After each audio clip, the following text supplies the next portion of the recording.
This is my audience and my cards.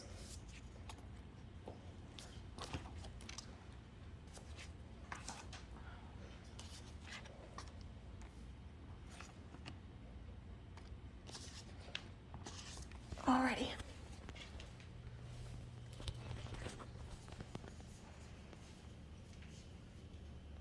Have you ever considered the idea of small, tiny needles being systematically placed into your arms, legs, back, or even neck? Me, the idea of needles being placed into me makes me want to run for the hills. However, did you know that most animals receive acupuncture therapy, and today it's becoming more and more frequent? Acupuncture between animals and humans have similar benefits in their own different ways. Today, I'd like to discuss the benefits, similarities, and differences between animals and human and acupuncture. I'd like to begin with a short video of a horse receiving acupuncture therapy for benefit. Sometimes the addition of acupuncture helps me to do a better job, and sometimes it's the only thing that gets us over the hump to give that animal better. As far as things that we treat most often are the things that respond the most. So musculoskeletal problems, so talking about pain, nerve damage, and that's because that's a lot of the things that acupuncture is good for.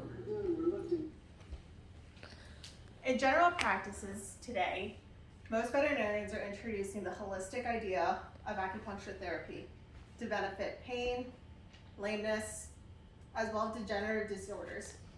A lot of animals these days, no matter the breed, experience degenerative disorders.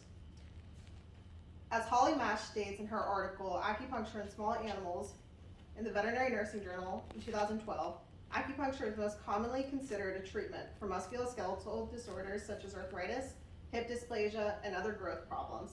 And in a personal interview with Dr. Sri Reddy of Seven Oaks Pet Hospital, acupuncture doesn't just help animals already diagnosed with degenerative disorders, but it can also benefit those showing early signs as well.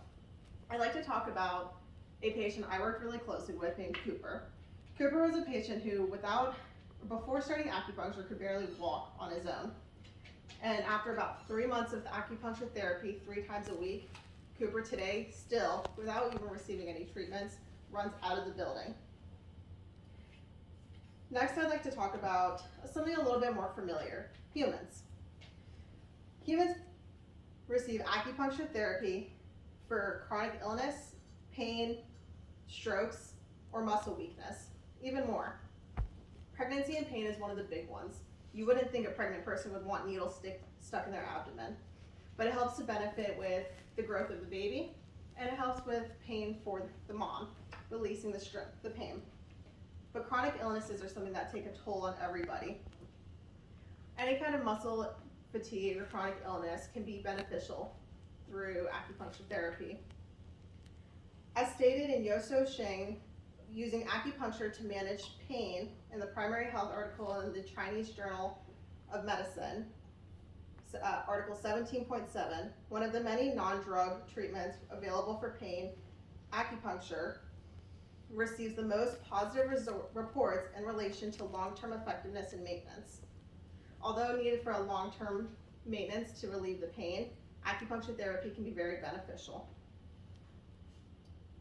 The last thing I'd like to discuss is the similarities between the two.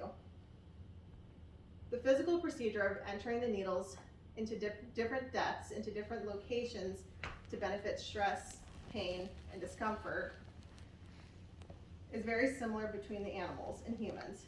Humans can receive anywhere from 30 to 100 acupuncture needles at a time.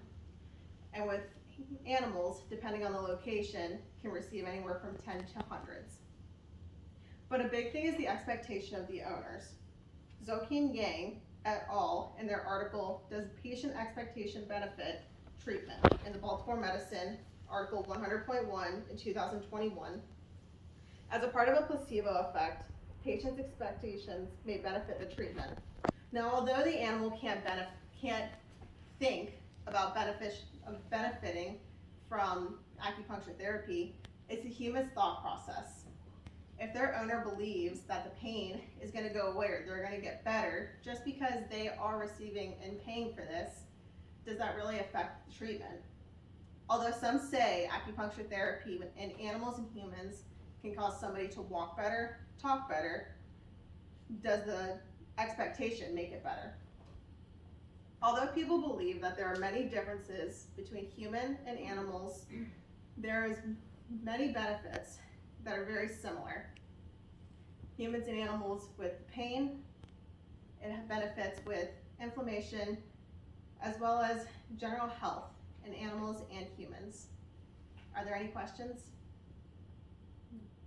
Thank you. Okay.